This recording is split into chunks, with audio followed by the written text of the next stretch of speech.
চট্টগ্রামে পুলিশকে গুলি ছুড়ে পালানো সাজ্জাদকে রাজধানীর একটি শপিং মল থেকে গ্রেপ্তার করেছে তেজগাঁও থানা পুলিশ। দীর্ঘদিন আত্মগোপনে থাকার পর শনিবার তাকে গ্রেপ্তার করা হয়।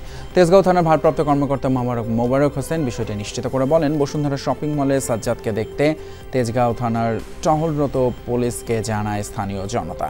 পরে পুলিশ তাকে গ্রেপ্তার করে। সবশেষ ফেসবুক লাইভে এসে প্রকাশ্যে বায়েজিদ থানার ওসিকে পেটানোর হুমকি দেয় সাজ্জাদ। এর 2 দিনের মাথায় তাকে ধরিয়ে দিতে পুলিশের তরফ থেকে পুরস্কারও ঘোষণা করা হয়। সবশেষ 2024 সালের 21 অক্টোবর চাঁদগাঁও থানার অদূরপাড়া এলাকায় তাহসিন নামে এক যুবককে গুলি করে খুন করা হয়।